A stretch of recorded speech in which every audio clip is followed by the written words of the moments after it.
Can you imagine a routine traffic stop spiraling into something dark and dangerous? That's exactly what happened in Silver Creek, Oregon, when two officers pulled over not just any driver, but the wrong woman. Margaret Ellis, a 68-year-old black widow, was calm as ice, sharp as steel, and wielded a power they couldn't even fathom. They thought they held the reins, thought they could intimidate her with their badges and bravado. Oh, how wrong they were. What they didn't know. She's the mother of the most powerful man in town, and she's about to unleash a reckoning that'll expose a rotten system for what it is. This isn't just about one wrongful arrest, it's a blazing saga of legacy, justice, and a fight that's been brewing for years. Stick around, because this ending? It's a jaw-dropper you won't see coming. It was just past 10 p.m. in Silver Creek, a sleepy Oregon town where the ordinary seemed to reign supreme, at least on the surface. The streets were cloaked in mist, silent as a whisper, with street lamps humming softly, their yellow glow shimmering off wet pavement like cautious warnings. This was the kind of place where porch lights flicked off by 9, where neighbors trusted you'd return their borrowed rake without a fuss. But tonight? Oh, tonight, something was about to shatter that quiet calm. A gray Lincoln sedan glided down Sycamore Lane, and behind the wheel sat Margaret Ellis, a woman whose very presence screamed dignity. At 68, her posture was ramrod straight, her hands steady on the wheel, even as a storm of grief churned beneath her composed exterior. Just hours ago, she'd left a candlelight vigil for her late husband, Robert, gone 1 week to the day after 42 years of marriage, 3 grown children, and a lifetime of activism. Tonight was meant to ease her into letting go, but can grief ever follow a schedule? In the hushed sanctuary of her car, Margaret could still hear Robert's voice echoing in the silence, a haunting comfort that lingered too long. She wore a long gray wool coat over a navy dress, the same one she'd chosen for his funeral, a somber nod to her loss. Her pearl earrings caught the flicker of passing streetlights, glinting softly, while her snow-white hair was swept into a neat bun. Margaret carried the grace of a woman who'd taught Sunday school, spearheaded food drives, and never lost her cool in public, not even when the world gave her every reason to. As she turned onto Cottonwood Drive, a pair of headlights flared in her rearview mirror, too close. A police SUV, she noted, her heart tightening. Of course she noticed. How could she not? Nearly 7 decades as a black woman in America had honed her instincts. She knew when she was being watched. She tried to brush it off, telling herself it was just a patrol car on the same route. No need to panic, right? Yet, her grip on the steering wheel tightened, her fingers curling just a bit more. She made another turn, then one more, testing the waters. The SUV stayed glued to her tail. By the third turn, it was no coincidence, it was deliberate.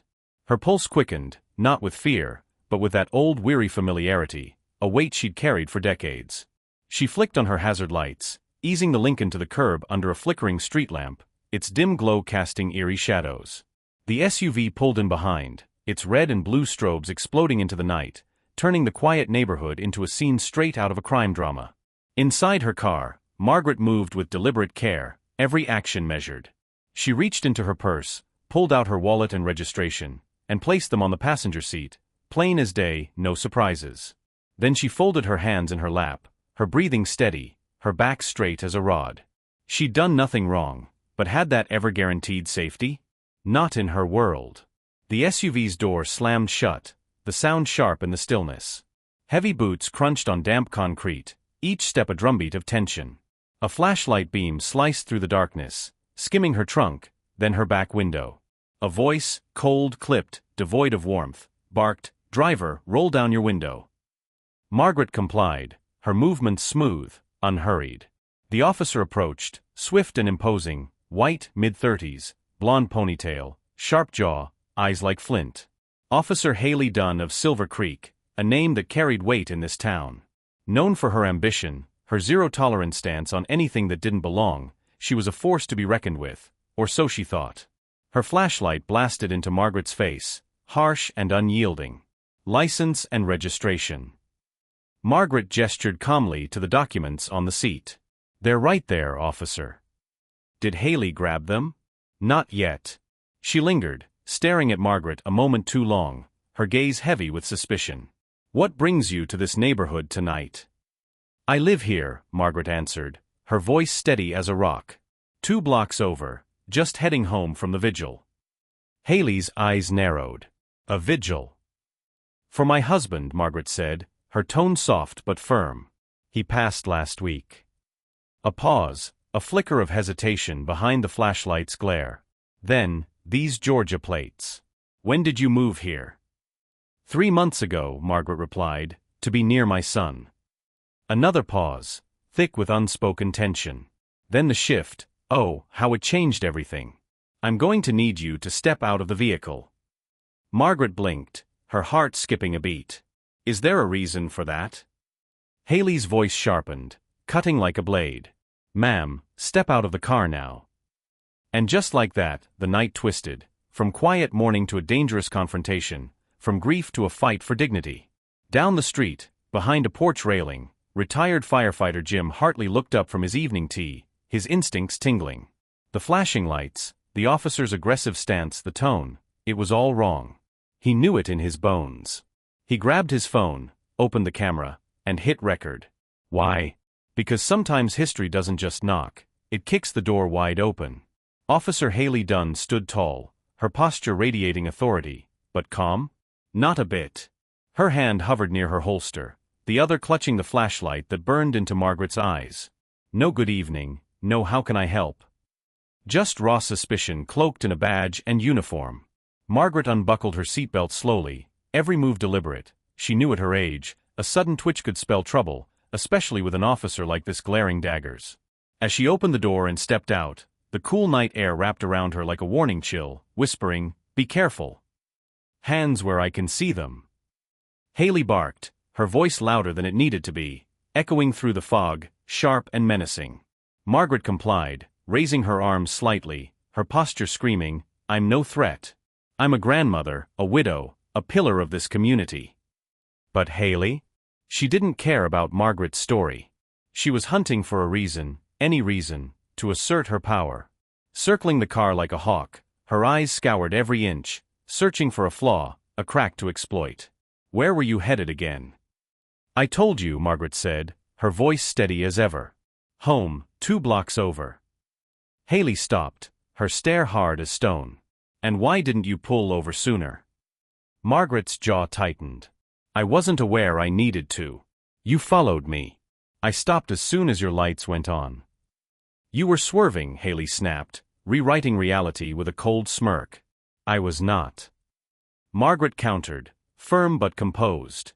It's my word against yours, Haley said flatly, her tone dripping with arrogance.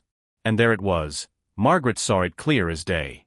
This wasn't about a traffic stop, not about her car, it was about control, about power. Haley Dunn was hellbent on flexing it. She stepped closer, too close. Her flashlight now aimed at Margaret's chest like a weapon. Do you have anything in the car I should know about? Drugs, alcohol, weapons. Margaret raised an eyebrow, her calm unshaken. No, officer.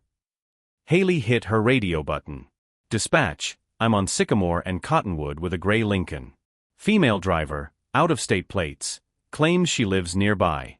Requesting backup. Margaret's head tilted, disbelief flickering in her eyes. Backup for what? Is there a problem, officer? Haley's face hardened. We'll see. Keep your hands visible. Margaret stood silent under the flickering street lamp, her breath misting in the cold air, her eyes sharp as ever. Tired? Sure, but weak? Never. She wasn't about to be bullied into silence. Across the street, Jim Hartley leaned against his window, phone steady in his hands, his heart heavy. He'd seen enough in his years on the force to know this was wrong. Everything about it screamed trouble. Minutes ticked by, then another squad car rolled up. Officer Ray Collins stepped out, older in his 50s, gray mustache, a beer belly straining his vest. Did he ask questions? Nope. He just nodded at Haley, strolling over with a casual, "What do we got?" Haley kept her eyes locked on Margaret. Suspicious behavior, out-of-state plates. She got cagey when I asked her to step out. Margaret stayed silent. She knew how this would be spun. Collins turned to her. "Ma'am, do you have any objection to us searching your vehicle?" "Ido." Margaret said, her voice unwavering. "I haven't done anything wrong, and you have no cause." Haley smirked. "We can get a warrant." Margaret met her gaze, unflinching. "Then do." Haley leaned in, her voice low and venomous. You know, people like you always think you're better than the rules. People like me? Margaret echoed, slow and deliberate. You mean people who know their rights? Haley's nostrils flared, her control slipping. I'm going to need you to place your hands on the hood of the vehicle. For what? Margaret asked, her tone calm but piercing. You're being detained for suspicion of obstruction. Jim Hartley muttered a curse under his breath. Here we go, he growled, hitting record again as Haley grabbed Margaret's arm, forcing her toward the car. Margaret didn't resist, but her body stiffened as the cold metal bit into her palms. I'm not under arrest, she said firmly. Not yet. Haley sneered, and the cuffs snapped shut, their sharp click echoing like a gunshot through the empty street. Margaret winced, not from pain, but from the bitter familiarity, the bone-deep weariness of knowing that even now, in this quiet town in this century, her dignity meant nothing to someone determined to ignore it. But did she cry? Yell? Beg? Not Margaret Ellis. She held her silence, a powerful weapon, because she knew who she was. She'd buried a husband, raised a mayor, fought for change when others cowered. This wouldn't break her. Oh no, this was just the beginning. Handcuffed beside her car, she stood tall as Haley smirked, the red and blue lights flashing like a mockery of justice. Somewhere behind a curtain, eyes watched, but no one stepped out. Ray Collins scratched his chin, glancing at Margaret. Did she look dangerous? Not a bit. She looked like she baked for church potlucks. But Haley was charging forward, and in this department, challenging her was a risk few took. She had friends in high places, after all. Collins stayed silent, his boots scuffing the ground, washing his hands of the mess unfolding before him. Oh, how the tables turned in that quiet Silver Creek night. Officer Haley Dunn thought she had the upper hand, backed by her high-placed allies who saw her as the toughest of the tough. But did she know the fire she was stoking? Not a chance. Officer Ray Collins, staring at his scuffed boots, stayed silent, his conscience wrestling with the moment. Let's take her in, Haley declared, her voice dripping with authority. I'll drive. What's the charge? Collins asked, more reflex than rebellion. Obstruction. Possible false identification. We'll sort it out at the station. Did he challenge her? Nope. He just nodded, turning away as if he could wash his hands of the injustice unfolding before him. Haley swung open the back door of her cruiser, motioning to Margaret Ellis with a curt, "Watch your head." Margaret, ever the pillar of dignity, didn't utter a word. She eased into the cold metal seat, her grace unshaken despite the cuffs biting her wrists. The door slammed shut, its thud echoing like a generational wound, a stark reminder of battles fought long before this foggy night. Can you feel the weight of that moment? Across the street, Jim Hartley's hands trembled as he set his phone down, his heart pounding. The video he'd captured wasn't long, but oh, was it damning. It showed Margaret, calm and compliant, treated like a criminal, and Haley, forceful, impatient, wielding her power like a club. Jim, a lifelong Silver Creek resident, had seen the town evolve, but this? This was no progress. It was a crack in the facade, a fracture in the town's soul. He grabbed his coat, phone in hand, and stepped into the night, his resolve burning. Was he done? Far from it. He was ready to fight for the truth. At the Silver Creek police station, the mood was deceptively casual, officers cracking jokes, a radio humming low country tunes, fluorescent lights buzzing like a swarm of bees. But when Haley marched Margaret in, heads turned, not because she was a threat, but because she didn't belong in this sterile, unforgiving place. Margaret moved with slow, deliberate steps, her shoulders square, her gaze fixed forward, refusing to let the shame touch her. Did she look defeated? Not for a second. She was a queen in a den of wolves. "Who's the perp?" a young officer quipped, glancing up from a vending machine. Haley smirked, her arrogance on full display. "Out-of-state driver, smart mouth. Possible false ID. We'll book her and hold her until we confirm everything." The officer raised an eyebrow, skepticism flickering. "She looks like she teaches third grade." Haley's eyes narrowed, her voice a whip. "And I look like I ask for your opinion." Silence fell, heavy and tense. Collins slipped away to the locker room, avoiding eye contact. Did he feel the wrongness of it all? You bet he did. But speak up? Not yet. He wasn't ready to cross that line. Margaret was led to a holding room, its clean, clinical coldness a stark contrast to her warmth. They sat her on a bench by a metal table, and she caught her reflection in the one-way mirror, taking a deep breath. She'd marched in Selma, spoken at her husband's funeral just a week ago, and now here she was, treated like a criminal in a town where she paid taxes, shopped for groceries, and greeted neighbors with a smile on her morning walks. Was this justice? Hardly. Haley sat across from her, arms folded, her posture screaming control. Let's try this again. Name. Margaret Ellis, she replied, her voice even as a calm sea. Address. 1432 West Pine, 2 blocks from where you stopped me. Haley didn't jot a thing down, just stared, her eyes probing for weakness. You got a local driver's license? I applied for one. Oregon DMV's backed up. My Georgia license is valid. Haley leaned back, her chair creaking. You know, most people would be a little more cooperative. Margaret didn't flinch, her gaze steady as stone. I've cooperated since the moment you pulled me over. But cooperation doesn't mean submission, officer. Haley's jaw tightened, her control slipping. Why move here? She snapped. To be near my son. What's he do? Margaret paused, just a heartbeat. City business. Was it a lie? Not quite. But it wasn't the full truth Haley wanted, and oh, how that irked her.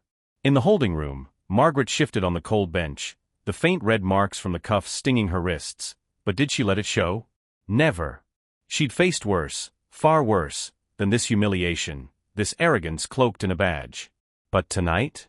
Something felt different, raw, like a wound reopened. Maybe it was the timing, the cruel irony of being branded a threat just days after burying Robert, a man who dedicated his life to shielding others from this very abuse. She glanced at the mirror, wondering who was watching, a rookie, a sergeant, or just her own reflection. Tired, yes, but broken? Not in a million years. In another corner of the station, Officer Miguel Torres leaned against a wall, his heart sinking as Jim Hartley's video played out. He'd braced for something routine, maybe exaggerated, but this? Crystal clear and gut-wrenching. Margaret hadn't resisted, hadn't snapped, hadn't even raised her voice. He turned to Jim, his voice low. Can I copy this file? Hell, I was hoping you would. Jim replied, his eyes blazing. That woman didn't deserve any of it. Torres nodded, sliding the phone into a transfer dock, the weight of the truth settling like a stone in his gut. This wasn't just a misstep, it was a mess, a fire sparked by ego and fed by silence. Hadn't the department been here before? Moments later, Torres stood before Sergeant Daniels' office, the old-school gray-haired gum-chewing veteran who radiated no-nonsense grit. I need you to see this. Torres said, setting the phone on the desk. Daniels watched, silent until the video ended, then leaned back with a long, heavy sigh. Done again. Torres nodded, his voice grim. And this one's bad. Daniels glanced at the door, then the phone, then back at Torres. You know if this leaks before command reviews it, we're staring at a PR nightmare? With respect, Sarge, Torres shot back, we're already in one. Meanwhile, Haley stormed back into the holding room, her posture stiffer, as if sheer force could bend Margaret to her will. But Margaret? Unfazed. We'll be confirming your identity shortly. Haley said, her words clipped. I told you the truth. Margaret replied, her tone even, unshaken. Haley didn't answer, she just walked out, leaving Margaret in silence. That silence shattered when a phone rang, not Margaret's, not the station's, but a private line straight to Chief Raymond Holstead's office. He answered groggy, his voice thick with sleep. Holstead. The voice on the other end was calm, controlled, but brimming with power. This is Mayor Julian Ellis. My mother's been detained at your station. I want an immediate explanation. Holstead bolted upright, his grip tightening on the receiver. What? What name did you say? Margaret Ellis. Julian repeated, his voice like thunder. I expect her released now.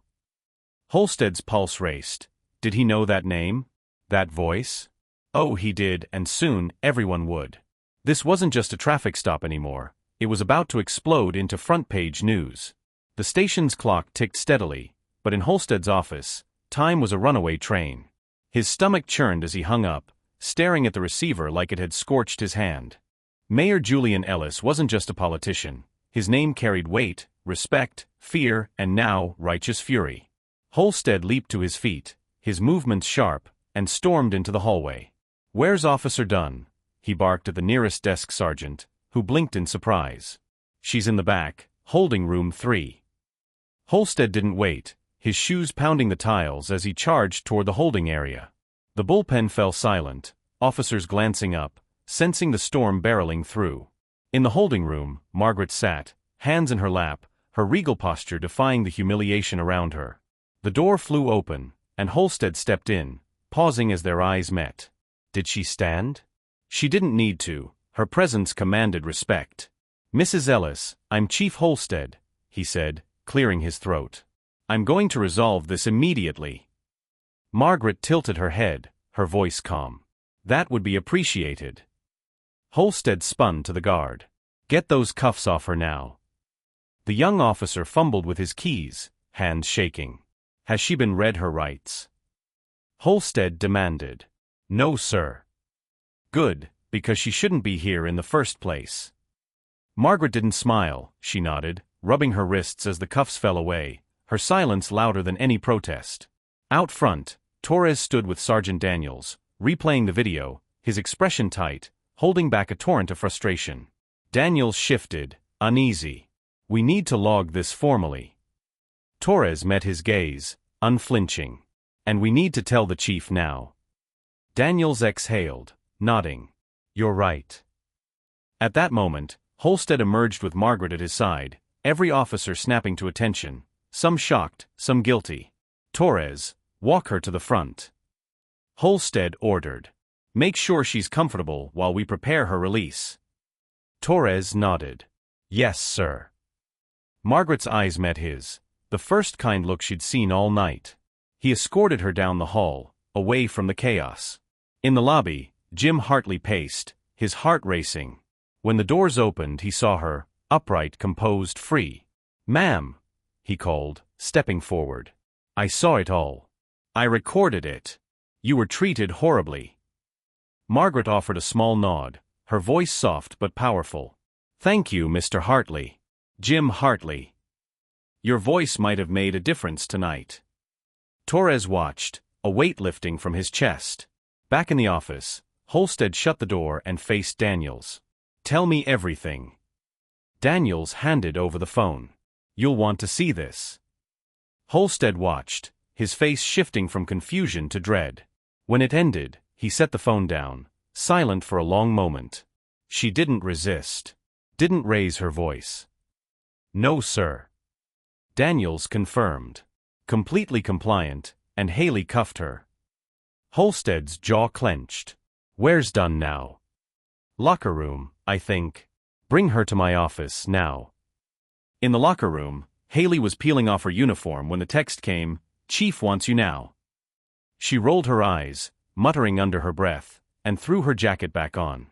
Striding into Holstead's office, she crossed her arms. "What's this about?" "Sit," he snapped. "You detained Margaret Ellis." "Yes, sir." She was non-compliant. Evasive. "You arrested the mayor's mother." Haley's arms fell, her bravado crumbling under the weight of her mistake. Haley Dunn's arms fell limp, her confidence crumbling like a house of cards. Chief Holstead's voice dropped to a low, dangerous growl, each word a blade. "Did you even ask for her ID?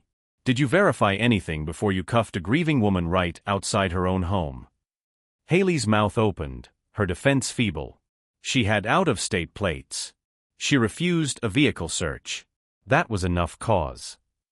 Holstead's palm slammed the desk, bam, the sound reverberating like a thunderclap. "No. No, it wasn't," he roared. "You humiliated this department. You racially profiled a black woman 2 blocks from her house. And worst of all, you did it on camera." Haley blinked, her face paling. "Camera," she stammered. "Someone filmed the whole damn thing." Holstead snapped. "It's already spreading among our own officers. And guess what? It's probably online by now." Haley fell silent, her bravado shattered. Holstead leaned forward, his eyes burning. "You're suspended. Effective immediately. Turn in your badge and weapon." "You're kidding me," she gasped, disbelief twisting her features. "I'm not," he shot back, unyielding. Haley's face flushed crimson. "Because of some political pressure? Because you broke protocol?" Holstead thundered. "Because you plunged us into a scandal that could tear this town apart." Reluctantly, Haley unfastened her belt, her hands trembling as she placed her gun on the desk, slow and deliberate, as if delaying the inevitable. Then came her badge, its sharp clink against the wood a cold, final note in her fall from grace. Into the lobby stormed Mayor Julian Ellis, a force of nature, his coat still on, tie loosened but sharp. His eyes swept the room, and when they landed on his mother, his fierce expression softened, raw emotion breaking through. "Mom!" he breathed, his voice thick with love and fury. Margaret Ellis rose slowly, her grace unshaken. "Julian," she said, her voice a quiet anchor. In 2 long strides he was at her side, wrapping her in his arms, as if shielding her from a world that had dared to harm her. For the first time since those cuffs snapped shut, her eyes closed, just for a heartbeat, savoring the safety of her son's embrace. "I'm okay," she whispered, her promise soft but firm. "I swear." Did Julian believe her? Not entirely, his jaw clenched, his heart still racing. "Not one more second here," he declared. "Let's go." Officer Miguel Torres stood as they passed, offering a silent nod, respect shining in his eyes. Julian paused, meeting his gaze, a subtle thank you passing between them, a shared acknowledgement of justice stirring. Then they were gone, the heavy glass doors swinging open into the cool, misty night, leaving the station behind. Inside, Holstead lingered in his office, staring at Haley's badge, now a cold relic on his desk. Dunn was gone, but the chaos she'd unleashed? Oh, it was just beginning. He knew Mayor Ellis would speak, that the community would rise, that journalists would swarm, protesters would march, and every policy, every report, every shady stop from the past 2 years would be dragged into the harsh light of scrutiny. He exhaled, rubbing his temples, the weight of it all pressing down. He reached for the Internal Affairs hotline, bracing for battle. Was this night long? Unbearably. And tomorrow? Even longer. By sunrise, Silver Creek was no longer the quiet town it pretended to be. The video had hit local news like a wildfire, and by mid-morning, it was national, blazing across every screen in America. Footage of Margaret Ellis, calm, composed, restrained, standing by her car as Officer Haley Dunn barked orders and slapped cuffs on her wrists, played on repeat, searing itself into the nation's conscience. News anchors called it disturbing. Can you believe it? Civil rights attorneys labeled it predictable, a grim nod to a broken system. But on social media? It had a name, Margaretgate. Thousands of comments poured in, a tidal wave of fury. Justice for Margaret trended across every platform, a rallying cry that shook the digital world. People weren't just angry, they were outraged, hearts ablaze not just at the video, but at what it revealed. That even now, in a place like Silver Creek, a well-dressed widow, the mother of a sitting mayor, could be treated like a criminal threat? How could this happen? Just after noon, Mayor Julian Ellis took the podium, flanked by his city attorney and 2 senior aides, his presence commanding. His mother sat in the front row, serene yet visibly worn from the night's ordeal, her strength a quiet beacon. Julian didn't mince words. "Oh no. Last night my mother, Margaret Ellis, was wrongfully detained and humiliated by one of our own police officers," he declared, his voice steady but laced with pain. "She was racially profiled, mishandled, stripped of her dignity in a moment that should never have happened. Not in this town, not in this century." Camera flashes erupted, a storm of light capturing his resolve. "Let me make this crystal clear," he continued, his jaw tight with emotion. "This isn't just about my family. It's about every black mother who's ever been treated like a suspect in her own neighborhood. It's about accountability, and it starts today." Was he angry? Furious. But beneath it, his hurt ran deep, a son wounded by the injustice done to his mother. Across town, Haley Dunn sat in her darkened apartment, blinds drawn tight, her badge and weapons now lifeless in a box on the kitchen counter. Her phone buzzed relentlessly, reporters hounding, colleagues texting, a voicemail from her union rep droning on. The footage looped on every channel, a merciless reminder of her actions. Each time she watched, she clung to her mantra, I followed procedure. I did nothing wrong. But that pit in her stomach? It screamed the truth. She clicked off the TV, her hands shaking, and shuffled to the bathroom, staring into the mirror. Who was this woman looking back? For the first time in years, she wasn't sure she liked her. At the station, the air crackled with tension. Half the staff whispered about the video, their voices hushed but urgent. The other half watched it on repeat, debating whether Haley had crossed a line or just finally been caught. Officer Miguel Torres sat at his desk, his face set, compiling every detail he'd seen, heard, and felt from the night before. Was he interested in their debates? Not a bit. He was after the truth, and oh, how damning it was. Chief Holstead had received a formal letter from Internal Affairs. Investigators were coming by day's end. What did that mean? Everything was under scrutiny, every stop, every citation, every buried complaint. And at the heart of it all? Haley Dunn.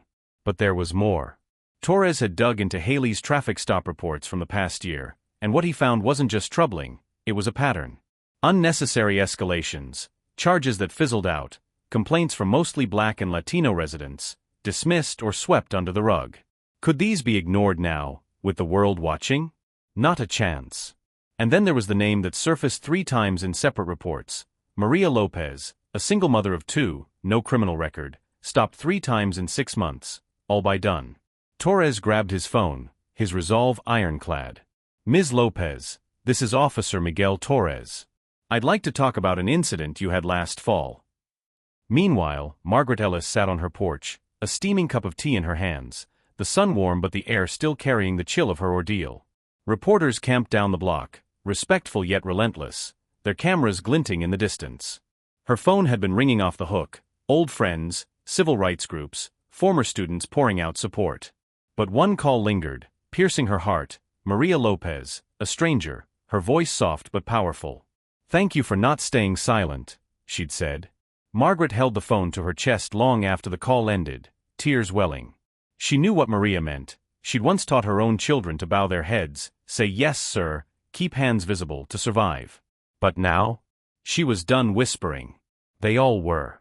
By mid-afternoon, City Hall's phone lines were swamped, staffers scrambling to keep up. Some callers demanded Dunn's arrest, lock her up. Others called for defunding the entire department. A few, their voices trembling with emotion, just asked, "How's Margaret? Is she okay?" Outside the station, protesters gathered, not the usual fiery crowd with banners, but neighbors, teachers, retirees, folks who'd known Margaret for decades. They lit candles, their flames flickering in the breeze, and held up stills from the video, standing in silence for 9 minutes, the exact time Margaret endured those cuffs, her dignity under assault. A high school boy passed out flyers screaming, "Who polices the police?" At the same time, a YouTube livestream erupted, its thumbnail bold, "Silver, the truth they don't want you to see." It wasn't just Jim's footage, it included interviews with residents, Black, Latino, white, all sharing stories of being stopped, questioned, or threatened by Dunn. One clip featured Maria Lopez outside her modest apartment, her eyes fierce. "She pulled me over with my kids in the car," she said. "Accused me of stealing my own vehicle. I cried all the way home, but nobody believed me, until now." The video rocketed to 50,000 views in an hour. In her apartment, Haley sat frozen, the screen's glow casting shadows on her face. Each new story chipped away at her denial. Could she keep lying to herself? She insisted it was politics, a pile-on, that she'd just done her job. But deep down the truth gnawed. She hadn't seen Margaret that night, not as a person, but as a profile, a threat, a category. Now the world saw her, not as a protector, but as the problem. Across town, Pastor Daniel Monroe stood on the courthouse steps, his voice booming like a clarion call. "We hear, this is not who we are," he declared. "But the truth? This is who we've let ourselves become. Until we face that, we can't change." The crowd murmured, their agreement a low rumble of awakening. In his office, Mayor Julian sat, texts flooding in from senators, governors, even a White House civil rights task force. His mother's name was now a symbol, but to him? She was Mom, the woman who packed his lunches, marched with his father, taught him to stand tall against disrespect.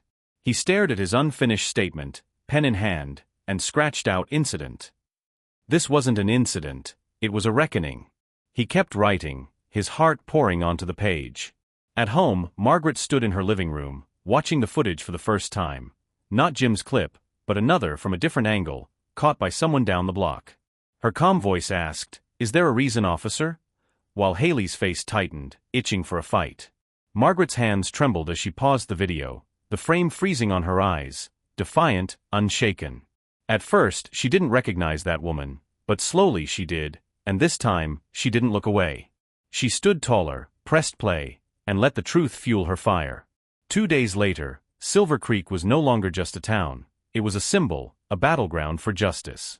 National News truc Crawdad de Courtou Square, Anchor Broadcasting Live 1 Umbrella à Soft Rinfel. Protesters, now 100 strong, stood beneath ponchos and tents, not just locals, but activists from Portland, Seattle, Chicago, their voices united in a chorus for change. Margaret's story had sparked a movement, and the world was watching. Could Silver Creek rise to meet it? In the heart of Silver Creek's storm, Margaret Ellis sat quietly in a town hall meeting room, her presence a calm beacon amidst the chaos. The first Emergency Oversight Committee hearing in the town's recent history was about to ignite. Can you feel the tension? A panel of 5 city officials, 2 state observers, and a federal representative had gathered to dissect Officer Haley Dunn's conduct and the police department's shameful pattern of negligence. Margaret hadn't planned to speak. Oh no, she was content to let others carry the torch. But when she saw the crowd swelling outside, heard her neighbors chanting her name with fervent pride, she knew silence was no longer an option. Her heart pounded. Could she stay quiet when justice was calling? When her name echoed through the room, she rose, steady and unyielding. No fiddling with microphones, no pre-written notes, just Margaret, raw and resolute.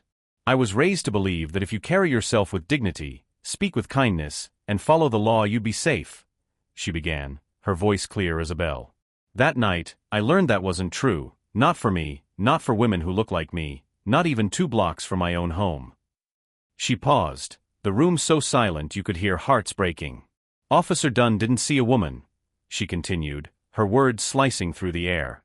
She saw a problem, a threat. And worse, she acted like she had every right to treat me that way because the system told her she could. Press cameras flashed like lightning, but did they faze her? Not a bit. I'm not asking for pity, she declared, her voice rising with righteous fire. I'm demanding accountability. And if you think this ends with me, you're not listening. The applause started soft, then surged, erupting into a standing ovation that shook the walls. Can you imagine the power of that moment? Outside, Julian Ellis stood with community leaders, his eyes glued to the livestream on his phone, his heart swelling with awe. His mother had never sought the spotlight, never craved public office, yet there she was, commanding the room with a strength that outshone any politician he'd ever known. Inside the police department, the mood had shifted from tense to downright volatile. Internal affairs had stormed in, files were being yanked from cabinets, officers grilled behind closed doors, and whispers slithered through every hallway like a restless snake. A few cops, sensing the heat, preemptively cleared their desks, their footsteps echoing with guilt. Others dodged eye contact with Officer Miguel Torres, who now moved with the quiet authority of a man who'd seen too much to stay silent. He'd spoken to 3 residents, each sharing chillingly similar tales, stops that escalated without reason, citations that dissolved, threats of arrest for daring to question. And who was the common thread? Haley Dunn. Did Torres stop there? No way. He filed formal recommendations to audit bodycam footage, scrutinize every traffic stop under Dunn's badge, and crack open the sealed complaints buried over the past year. With every page he turned, the pattern grew sharper, undeniable. The next hearing loomed, promising to tackle systemic failure, and Margaret wouldn't be alone. Oh no, her voice would be joined by others. That afternoon, Mayor Julian Ellis returned to his office, flanked by 2 aides and a state dispa. Ched civil rights attorney, his mind racing. They found him poring over new reports, ones the department had kept hidden from public view. The truth was uglier than he'd feared. 10 sealed complaints, 7 targeting minorities, 5 dismissed without a whisper of investigation, all tied to Dunn. What did she say in her defense? The attorney asked, her voice sharp. Julian didn't look up, his jaw tight. That she was following her instincts. He slammed the file down, the sound a gunshot in the quiet room. Instincts don't erase policy. They don't override decency. Meanwhile, Torres sat in an interview room with Earl Watkins, a 40-year Silver Creek resident, never arrested, never a troublemaker. 3 months ago, Dunn had pulled him over on his way home from fishing. She said I didn't signal. Earl explained, his voice steady but heavy. I did. She just didn't like the look of me in that truck. Torres leaned in, gentle but focused. Did she threaten you? Earl nodded, his eyes distant. Said she could impound my truck. Said I was lucky she was in a good mood. Torres scribbled every word, his pen a sword carving out the truth. In another office, Internal Affairs investigator Dana Reese sifted through 18 months of body cam footage, hours of routine clips, but Dunn? She stood out like a sore thumb. In one video, she snarled at a young Latino driver, "You don't get to ask questions. Do what I say, or I'll find something to put you in cuffs." Reese turned to her colleague, her voice grim. This isn't a one-time slip. It's a pattern, a system that shielded her, enabled her, and likely others like her. As day melted into evening, Margaret returned home, her heart heavy yet hopeful. On her porch, she found dozens of letters, some scrawled by hand, others neatly typed, all from strangers whose lives her courage had touched. One read, "I saw what happened, and I saw my mother in your eyes. Thank you for standing tall." Another simply said, "You showed us what grace looks like." She carried them inside, settling at her kitchen table, reading each one as twilight faded, her eyes misting with emotion. Then came a knock. Maria Lopez stood there hesitant, clutching a small box. "I brought tamales," she said, her voice soft. "I just wanted to say thank you." Margaret's smile warmed the room as she opened the door wide. Come in.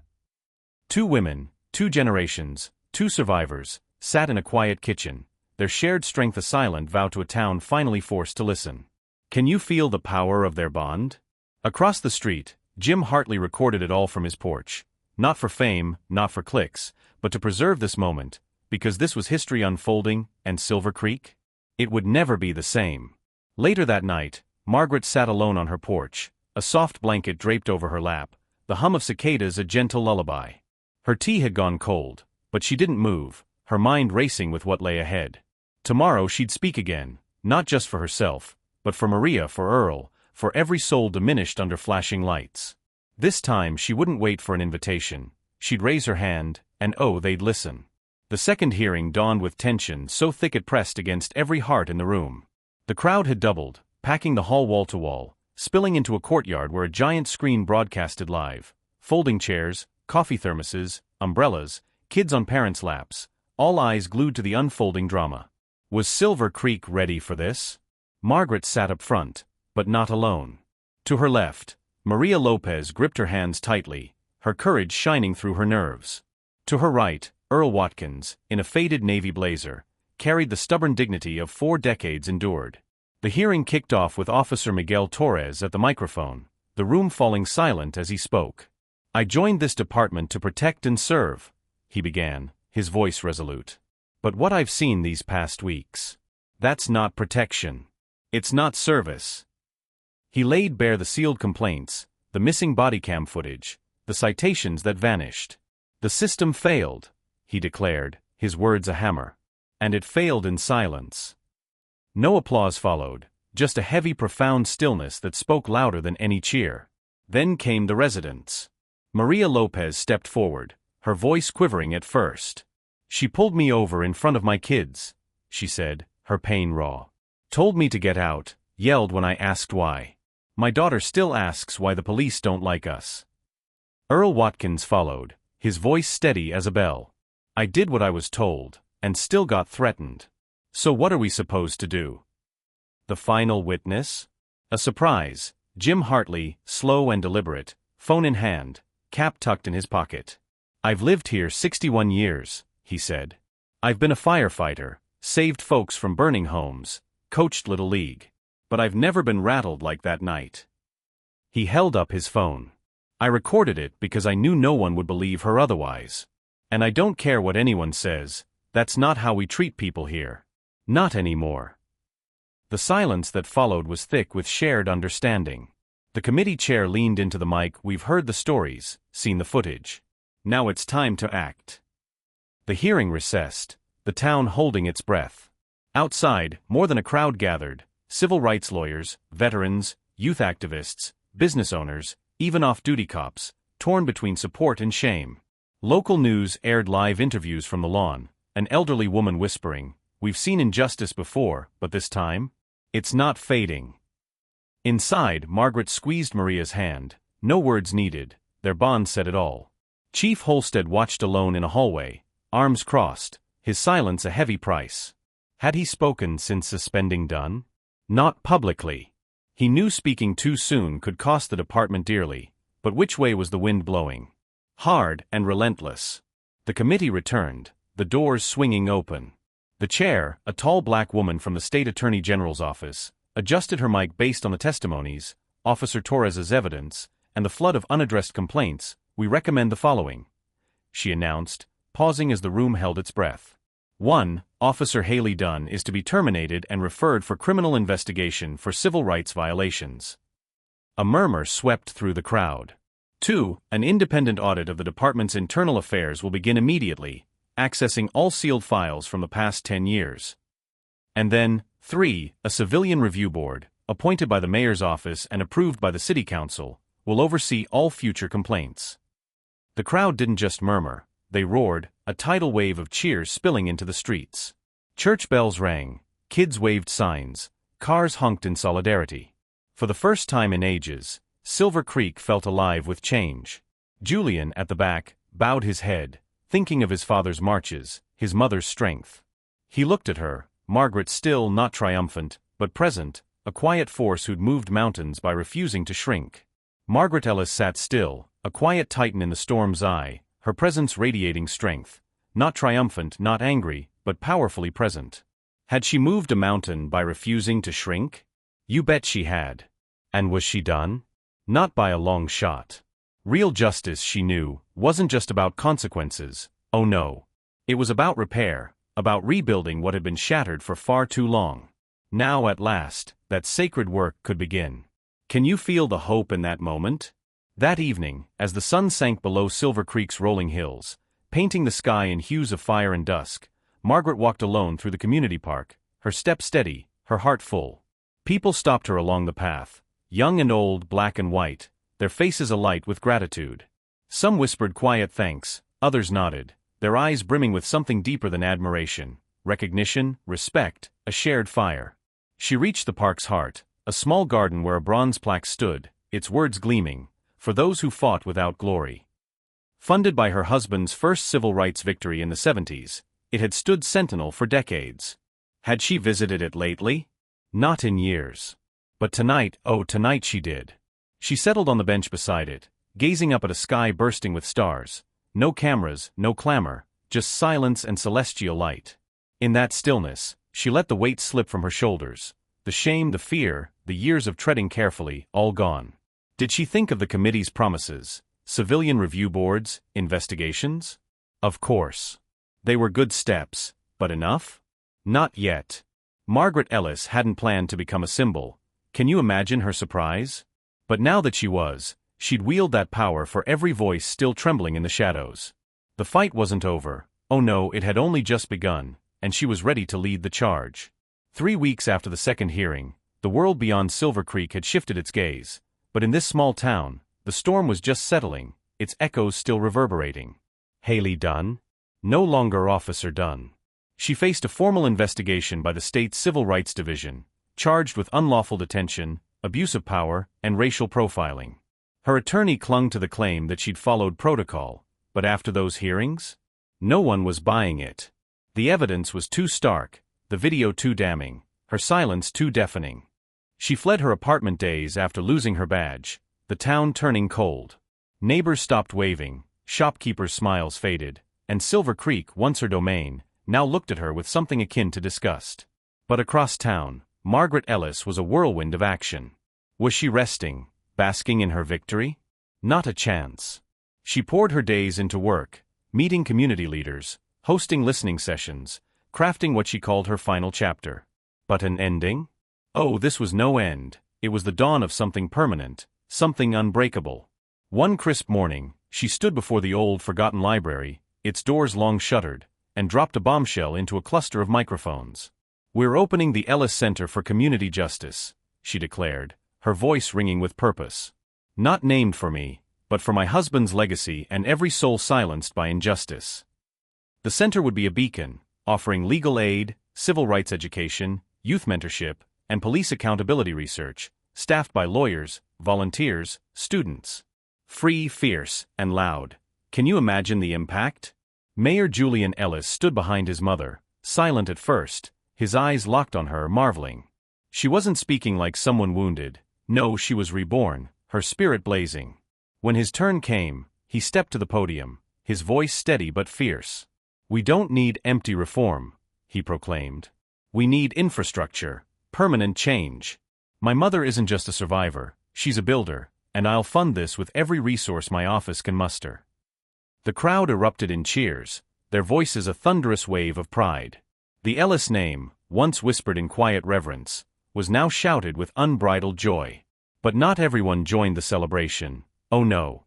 In a small diner, a haunt for off-duty cops, two officers hunched over their coffees, grumbling. "See what they're doing now," one muttered. "Turning this town into a courtroom." The other shook his head. "We used to run this place. Now we're scared to write a ticket." Did they notice Officer Miguel Torres in the corner booth, listening silently? Not a chance. He wasn't taking notes, just remembering, knowing that even as Silver Creek transformed, some would cling to the old ways. Later, Torres stepped into the old library, now the future Ellis Center, and found Margaret at a folding table, architectural plans spread before her like a map to justice. He smiled, awe in his eyes. "You're really going through with this?" She didn't look up, her focus unwavering. "I already have." Torres nodded, then pulled a manila folder from under his arm, his voice heavy. "Internal Affairs wants to talk again, about other officers, ones who turn a blind eye." Margaret glanced up, her gaze piercing. "Will you speak?" He hesitated, the weight of loyalty tugging at him. "I want to, but it means losing friends, guys I trained with." Margaret's hand rested gently on the table, her voice soft but firm. "If they were your friends, they'd stand beside you." Torres looked away, his jaw tight, then slowly nodded, resolve hardening in his chest. In the courthouse basement, Haley Dunn sat across from her attorney, a shadow of her former self, thinner, paler, the swagger gone. The woman who once strutted through Silver Creek, badge gleaming, now seemed a stranger to herself. "They're offering a deal," her lawyer said. "Probation, mandatory bias training, community service at the Ellis Center." Haley blinked, stunned. "They want me to work for her?" The lawyer sighed. "It's optics, a symbolic gesture." Haley shook her head, her voice trembling. "I'm not a villain." "You're not the hero either," the lawyer replied, soft but cutting. Outside, journalists swarmed the courthouse steps, every update fueling a nationwide conversation. Towns like Silver Creek were holding emergency meetings, old traffic stop videos resurfacing, hashtags multiplying, lawmakers taking notice. And at the heart of it all? Margaret Ellis. She appeared on a Sunday morning political show beside Julian, her presence commanding. When asked what had changed since her arrest, she skipped the handcuffs, the cold bench, even Dunn. "I no longer walk quietly," she said, simple yet seismic. That clip? It went viral, a spark igniting hearts across the country. Later that week, she met two senators in private, their offers grand. One proposed replicating the Ellis Center model nationwide. Another begged her to speak at a D.C. Civil Liberties Conference. Did she say yes? No. Did she say no? Not quite. "I didn't build this for stages," she declared. "I built it for sidewalks." That night, a vigil glowed before the center's foundation, candles flickering, songs soaring, stories weaving a tapestry of hope. Margaret stood on the steps, surrounded by elders, teens, ministers, mothers, even officers and organizers. Her words were brief but mighty. "This isn't the end of a chapter. It's the start of a library." In Silver Creek, history's pages kept turning, each one bolder than the last. Weeks later, the Ellis Center flung open its doors, the line snaking around the block. Local students greeted visitors, their smiles bright. Former prosecutors offered free consultations, their expertise a gift. In a back room, Margaret led the first community session, Knowing Your Rights. Her voice, clear and firm, filled the space as she faced a group of high schoolers. When you're pulled over, you don't owe fear, she said. You owe yourself dignity. That starts with knowing what they can't take. A young girl raised her hand, her voice small but brave. What if they don't care? Margaret locked eyes with her, fierce and kind. Then you remember, we do. Outside, Julian stood by the dedication plaque, his hand resting on its cool surface, proposals piling up from his staff. But for a moment he just stood reflecting on the cost, his mother's pain, the town's division, his early silence. Yet, what had risen from it? Change, real hard-won change, one step at a time. As afternoon light faded, a car pulled up, and out stepped Haley Dunn, civilian clothes, hair tied back, face gaunt. She clutched a clipboard, no badge in sight. A volunteer coordinator approached, stunned. You're here to help? Haley nodded, her voice low. I asked to be where I can listen more than speak. Inside, Margaret finished her session and stepped into the hall, her eyes meeting Haley's. Neither spoke, but neither looked away, a silent, fragile start. The work would take years, maybe generations, but in that small building on that quiet street, healing had begun. Margaret, mother, teacher, widow, survivor, was no longer just the woman arrested. She was the woman who built something unshakable, not now, not ever. By fall, Silver Creek's leaves turned golden, but Margaret's momentum? Unstoppable. The Ellis Center wasn't just an idea or symbol, it was a living, breathing hub. Dozens streamed through its doors daily, some seeking help, others giving it. Students interned in the research wing, crunching data on traffic stops. Retired teachers ran reading programs for kids, while parents met legal advocates. Margaret moved through it all like a lighthouse, never lingering, always listening, guiding with a gentle hand. Julian visited weekly, sometimes more, his presence a quiet testament to their shared mission. One evening, as the sun dipped low, they sat in the center's break room, no cameras, no crowds. He sipped his tea, his voice soft. Mom, it's bigger than us now. She smiled, gentle but knowing. It always was. That week, a national magazine splashed Margaret on its cover, the headline bold, The Woman Who Refused to Bow. A 10-page spread detailed the Ellis Center, brimming with interviews, testimonials, and photos of Margaret in the hall she'd built. Praise poured in, but so did scrutiny. Cable news dissected her every word. Some called her a generation's conscience, others accused her of politicizing tragedy. A conservative blog branded her anti-police, a dangerous precedent. Did Margaret read it? Not a word. But Julian did, his fists clenching as he watched pundits debate whether his mother was a hero or a divider. He shut off the TV and called a press conference. The next morning, he stood outside the center, sunlight glinting off his glasses. I've heard the chatter, read the headlines, he began, his voice firm. Let me be clear. My mother isn't anti-police, she's pro-accountability. There's a difference. And if demanding respect, dignity, and equality under the law is controversial, then controversy is long overdue. The crowd roared, but behind the scenes, the tension was only rising. Can you feel the winds of change sweeping through Silver Creek? At the police department, a revolution was brewing.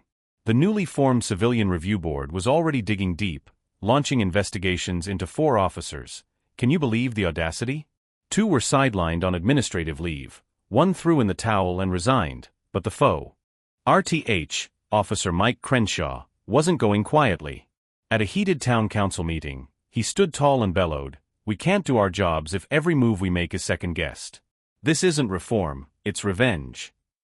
Margaret Ellis watched from the back row, her eyes narrowing with quiet resolve. Did she fire back?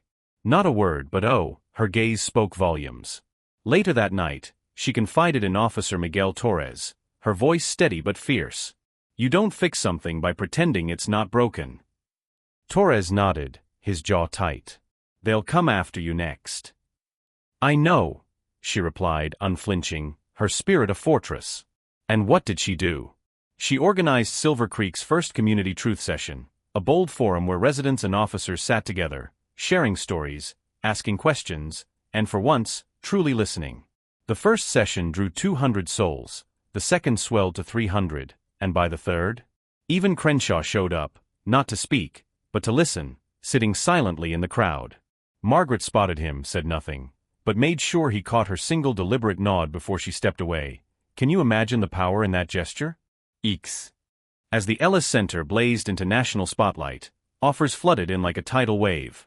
Universities clamored for her papers, documentarians begged for interviews, politicians dangled invitations. Did Margaret jump at the fame? Hardly. She declined most, but one stopped her cold. The National Civil Rights Museum wanted to induct her into their Wall of Honor. Julian found her by a window, her gaze lost in thought. They want to honor what you've done, he said, his voice brimming with pride. She turned slowly, her eyes sharp. Then they should see what we're still doing. He smiled, his heart swelling. The night of the induction, Margaret stepped onto the stage in a deep navy suit, pearl earrings glinting under the lights. The audience leaped to their feet, their applause a thunderous wave. She waited, letting it fade, then spoke, her voice clear and commanding. I'm grateful. But I didn't come for praise. I came to remind you, this story isn't done. It's not even halfway through. Outside, Memphis's stars shone bright, a silent witness to her resolve.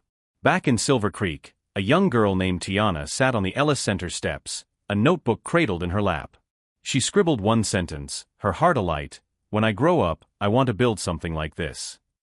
She closed the book, looked up at the center sign, and smiled, her dreams taking root. A week later, Torres stood in the center's back hallway, clutching a resignation letter, his heart heavy. He'd been offered a captain's badge, a promotion. But it came with a price, silence during the upcoming state hearings. Testifying meant losing the job.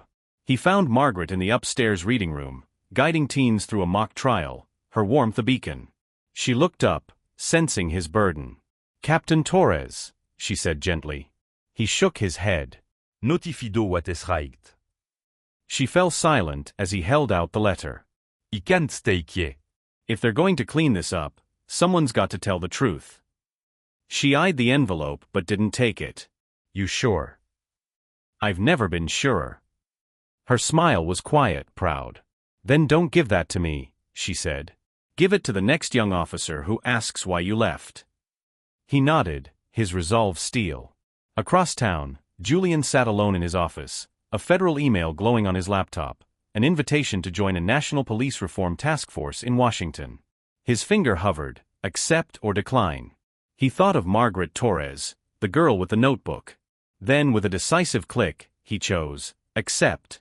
Later that evening, Margaret strolled the garden path outside the center, her pace slow, her fingertips brushing lavender as dusk settled.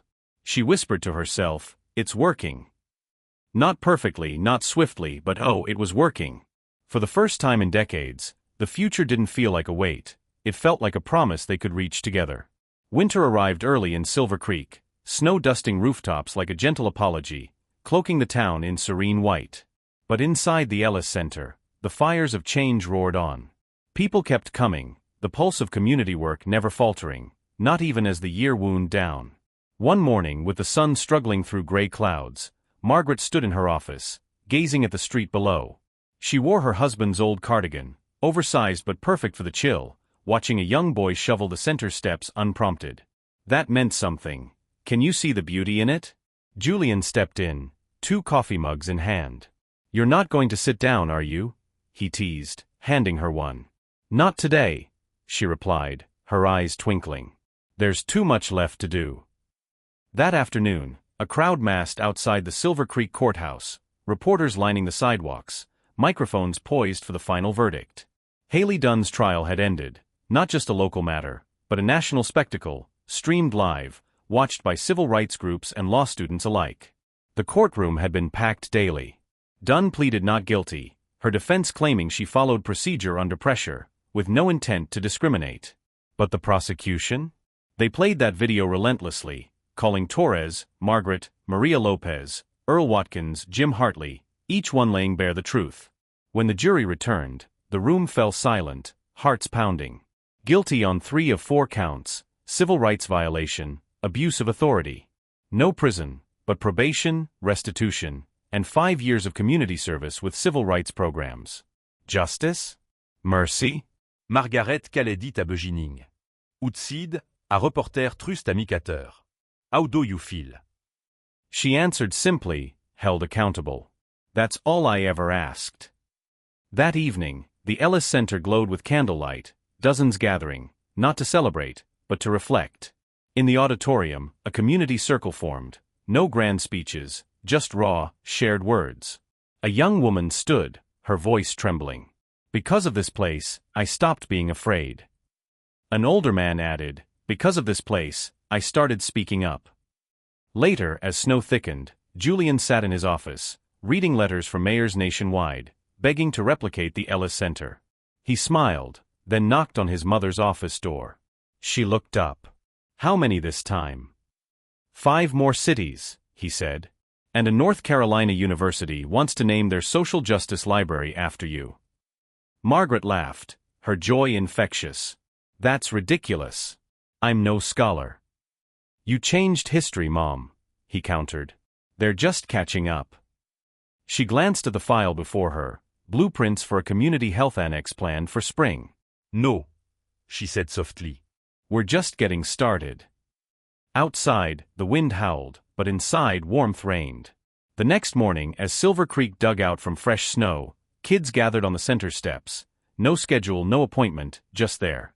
Margaret watched from her window, a smile tugging at her lips.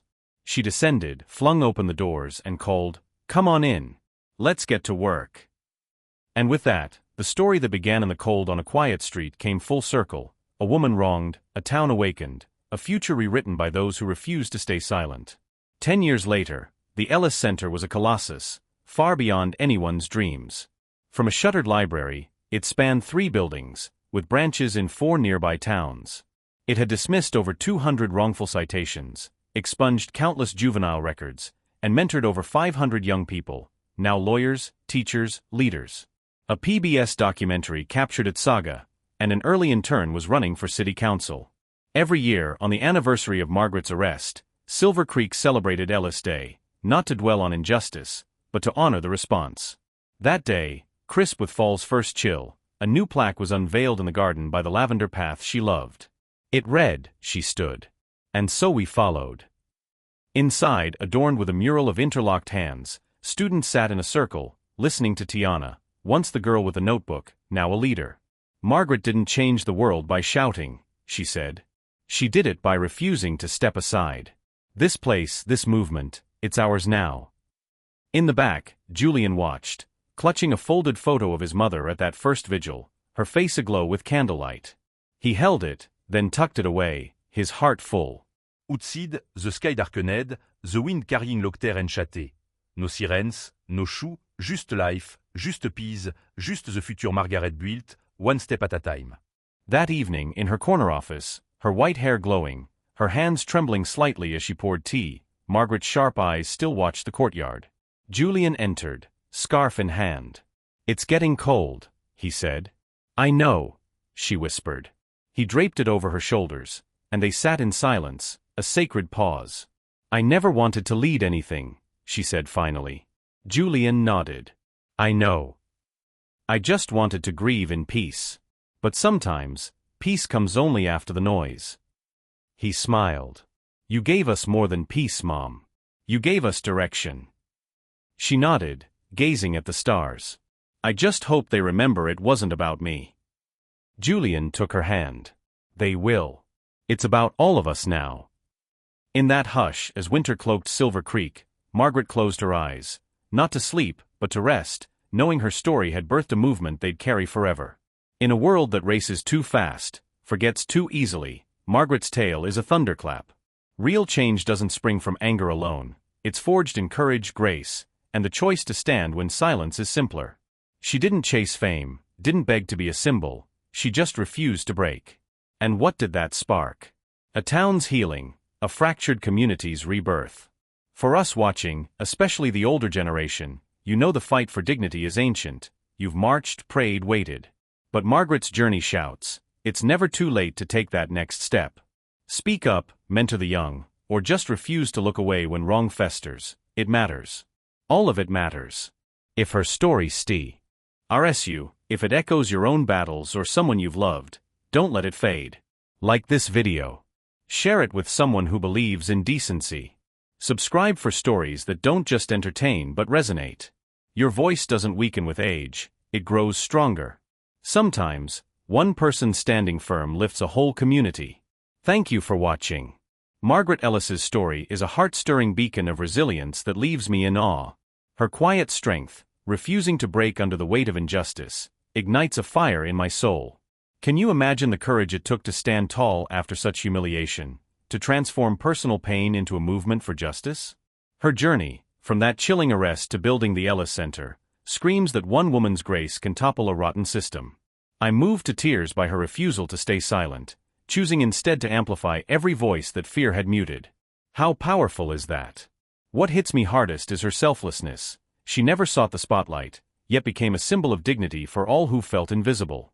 Her words, "I no longer walk quietly," echo like a battle cry, urging us to stand firm, no matter the odds. The image of her and Julian, hand in hand, dreaming of a future unburdened by past wrongs, fills me with hope. Margaret's legacy, the center, the community, the lives transformed, proves change isn't just possible, it's inevitable when courage leads. For me, her story is a call to action, to speak truth, to mentor, to never look away from injustice. She reminds us our voices grow stronger with time, that we're never too old to spark a revolution. Margaret didn't just stand, she soared, and I'm inspired to rise with her.